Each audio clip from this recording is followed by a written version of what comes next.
시청자 여러분 안녕하십니까? VOA 모닝뉴스 시작합니다. 북한의 탄도미사일 등에 대응해 미국 본토를 방어하는 지상발사 요격 미사일을 갖춘 알래스카 미군 기지가 VOA의 북한 미사일 대응 가상훈련과 기지 내부 시설을 최초로 공개했습니다. 북한의 미사일 위협을 24시간 감시하고 있다면서 미국 본토 방어 임무에 절대 실패하지 않을 것이라고 강조했습니다. 첫 소식 조상진 기자가 보도합니다. 미국 우주군 산하 클리어 우주군 기지에서 북한의 미사일 발사를 경고하는 경보가 전달됩니다. Implement site reporting. Implement site reporting. This is clear. Stand by for site reporting. Have you received an LMPI? 북한의 대륙간 탄도미사일 발사 경보가 울리자마자 클리어 우주군 기지는 즉각 지상 기반 레이더를 통해 북한이 발사한 미사일을 분석 검증하고 요격 체계를 동원한 대응 조치를 수행합니다. 북한의 미사일 발사를 가정한 가상 훈련이지만 북한의 미사일 위협으로부터 미국 본토를 방어하는 임무를 맡은 알래스카 미군 기지는 북한의 미사일 발사를 실제적이고 상시적인 위협으로 간주하고 있습니다. 실제로 북한은 올해 들어 26발의 탄도미사일을 발사하고 대륙간 탄도미사일 ICBM까지 발사했습니다. We're watching them 24/7. We see what they do. I like to describe this job as a no-fail mission. There is zero room for error. Absolutely not. 북한 미사일 대응에 핵심적인 역할을 하는 것은 최근 도입된 신형 장거리 식별 레이더입니다. 미국을 향해 발사된 미사일을 비행 중간 단계에서 식별하고 추적하는 장비로 지상 발사 요격 미사일을 지원합니다. 북한 등이 발사한 대륙간 탄도미사일 탑재체는 발사 후 대기권을 벗어나 우주에서 분리된 뒤 복잡한 파편을 만드는데 미국 정부가 15억 달러를 들여 알래스카 기지에 최근 도입한 신형 지상 기반 레이더는 5,000km 밖의 우주 물체까지도 추적할 수 있는 지구상 가장 정교한 레이더라고 기지 측은 설명했습니다. LRDR is able to look into that adversarial threat cloud and differentiate which object is the warhead that we want to hit. If I could compare it to anything, it would be, watching regular TV versus 4K or 8K.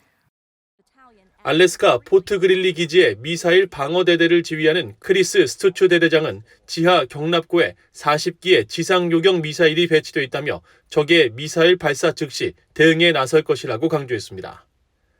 포트 그릴리 기지는 또 미국 정부가 오는 2028년 운용을 목표로 최근 추가 완공한 지상 발사 요격 미사일을 위한 20개의 지하 경납고 내부를 VOA에 최초로 공개했습니다.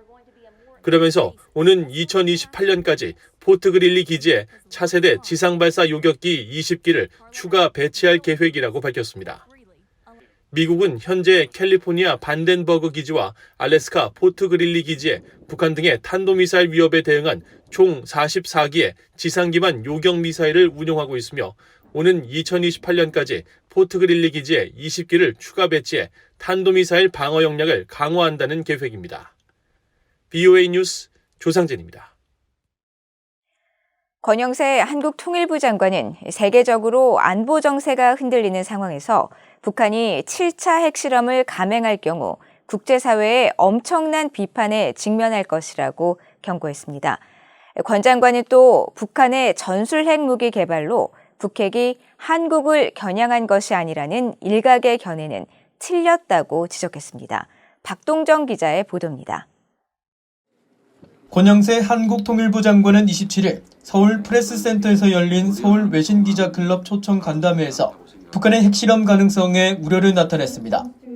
권 장관은 북한의 최근 잇단 탄도미사일 발사에 대해 중국이 유엔 안보리 차원의 추가 제재에 거부권을 행사했지만 핵실험은 그 연장선상에서 볼 수만은 없다면서 북한이 7차 핵실험을 감행할 경우 안보리 결의와 관계없이 국제사회의 엄청난 비판에 직면할 것이라고 경고했습니다.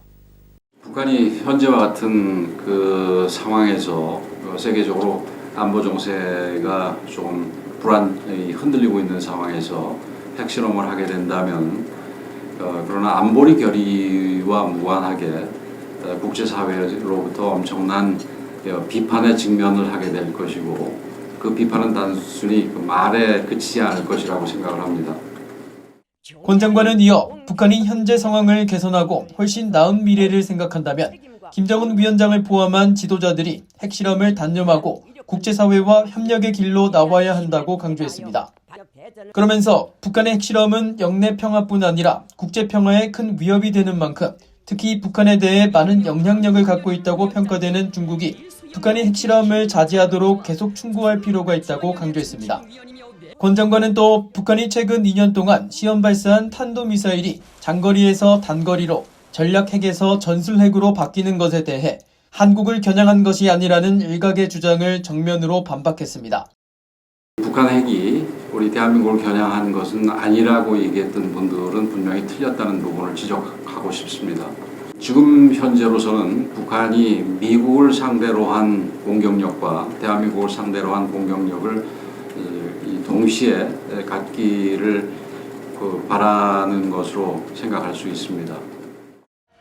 권 장관은 이어 북한이 최근 노동당 중앙군사위 확대회의에서 전방부대에 작전 임무를 추가하며 대남 전술 핵무기 최전방 배치를 암시하는 등 대남 강경 기조를 보인 것은 9.19 남북 군사합의 파기로 이어질 수 있다고 보느냐는 질문엔 중앙군사위에서 결정된 내용들도 9.19 군사합의 정신에는 위반된다고 생각한다고 밝혔습니다.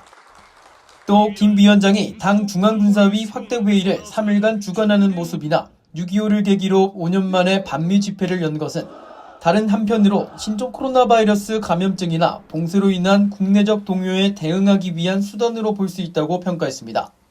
또 한국인 납북자 문제 해결과 관련해선 북한과 대화가 재개된다면 납북자 문제를 포함한 한반도 전체의 인도적 문제에 대해서 적극 제기할 생각이라고 밝혔습니다.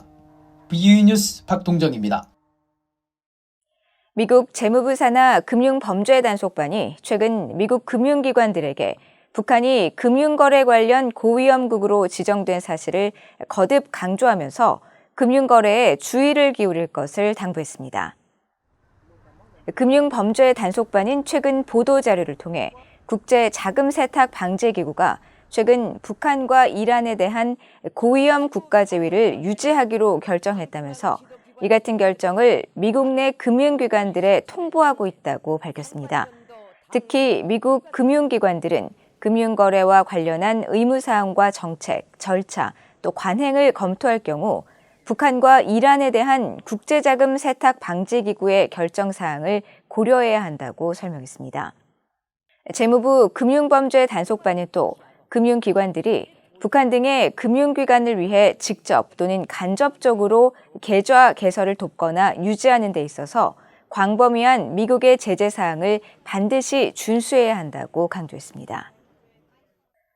미국 재무부에서 각국의 금융 제재를 총괄하는 브라이언 넬슨 재무부 테러금융정보 담당 차관이 한국 측의 북핵 수석 대표인 김건 한국 외교부 한반도 평화교섭 본부장과 만나 북핵 문제 등 현안을 논의했습니다.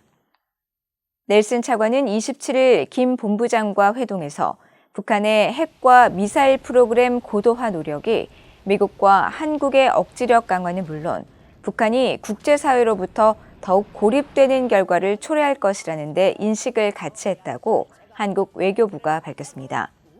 두 사람은 또 북한이 대화를 거부하고 도발적 행동을 지속하면 국제사회의 제재가 강화될 수밖에 없다는데 공감한 것으로 알려졌습니다. 넬슨 차관은 미국 재무부 내 각국에 대한 금융 제재를 총괄하고 있으며 미국의 독자 제재 프로그램을 운영하는 재무부 해외자산통제실을 관장하고 있습니다. 미국 의회 산하 인권위원회가 한국의 난민 정책을 주제로 열린 청문회에서 지난 2019년 문재인 정부에 의한 탈북 북한 어민 강제 북송에 대한 비판이 제기됐습니다. 참석자들은 충격적인 일로 진상규명을 위한 조사가 필요하다고 강조했습니다. 박형주 기자가 보도합니다. 미국 연방하원 산하 톰 렌토스 인권위원회가 24일 한국 난민 정책과 윤석열 정부를 주제로 개최한 화상 청문회에서는 탈북 난민 문제가 중점적으로 다뤄졌습니다. 청문회를 주관한 크리스 스미스 공화당 하원 의원은 2019년 당시 문재인 정부의 북한 어민 강제 북송 문제를 거론하며 충격과 경악을 금치 못했다고 말했습니다. 또 문재인 전 대통령에 대해 인권 변호사로 알려진 사람과 그의 정부가 북한 어민들을 끔찍한 운명 속으로 돌려보냈는지 믿을 수 없었다면서 진상규명을 위한 조사가 필요하다고 강조했습니다. You know, they will be maltreated with absolute malice by Kim Jong-un. That's what they do. I think there needs to be, and you did reference it in your testimony, a very serious investigation how that could happen, because that is antithetical to everything about human rights. 이날 청문회에 증인으로 출석한 미국 측의 수전 숄티 북한 자유연합 대표는 한국 헌법과 국제조약상 의무를 위반한 것이라고 지적하며 문재인 정부가 탈북민 보호보다 북한 독재 정권과의 관계에 더 우선순위를 뒀다고 비판했습니다. Moon was more interested in pleasing the Kim dictatorship, and I feel a large part of this is because the defectors were having the most significant impact of reaching the people of North Korea with the truth. 한국 측 전문가는 당시 문재인 정부가 김정은 위원장의 답방을 성사하기 위해 북한 어민 2명을 닷새 만에 돌려보냈다는 추측도 있었다고 소개했습니다. But there have been speculations that it was a part of a charm offensive to induce Kim Jong-un to attend the ASEAN-South Korea summit meeting in Busan held later that month. If that is indeed the case, it was all in vain as Kim failed to show up in Busan. 이날 청문회에서는 탈북 난민 문제에 대한 구체적인 제안도 나왔습니다. 북한 자유연합의 숄티 대표는 현재 중국 감옥에 약 1,200여 명의 북한 주민들이 구금된 것으로 추산되고 이 중 절반은 어린이와 여성, 한국으로 가기를 원하는 북한 주민들이라면서 이들을 데려오기 위해 윤석열 정부가 비행기를 보낼 것을 제안했습니다. 한국의 전문가는 현재 국가정보원이 전담하는 북한 이탈 주민에 대한 조사와 신문 절차를 망명 신청자 업무를 담당하는 법무부로 상당 부분 이관해야 한다고 주장했습니다. 톰 렌토스 인권위원회가 한국의 인권 문제와 관련해 청문회를 개최한 것은 지난해 4월 이른바 대북전단 살포 금지법 관련 청문회 이후 이번이 두 번째입니다. VOA 뉴스 박형주입니다. 한국군이 미국 사이버 사령부의 사이버 연합 훈련에 처음으로 참가해 사이버 안보 분야 협력과 공동 대응 능력 향상을 모색할 것이라고 밝혔습니다. 문홍식 한국 국방부 대변인은 27일 정례 브리핑에서 오는 10월로 예정된 미국 사이버 사령부 주관 사이버 플래그 연합 훈련에 참가할 예정이라면서 참가 인원은 20여 명이 될 것이라고 밝혔습니다. 이번 연합훈련 참가는 지난달 미한 정상회담 합의의 후속 조치로 양국은 정상회담에서 우주와 사이버 등 첨단 기술 분야에서 안보 협력을 더욱 강화해 포괄적인 차원의 연합 방위 태세를 구축하고 발전시키기로 합의한 바 있습니다. 문 대변인은 또 한국군은 증대되는 사이버 위협에 대응하기 위해 여러 방안을 추진하고 있으며 다국적 국제 사이버 훈련에 적극 참여할 예정이라고 밝혔으며 한국군은 오는 11월로 예정된 북대서양 조약기구 나토 주관 사이버 연합 군사 훈련에도 참가를 추진하고 있는 것으로 알려졌습니다. 이상으로 VOA 모닝 뉴스를 모두 마칩니다. 시청해주신 여러분 고맙습니다.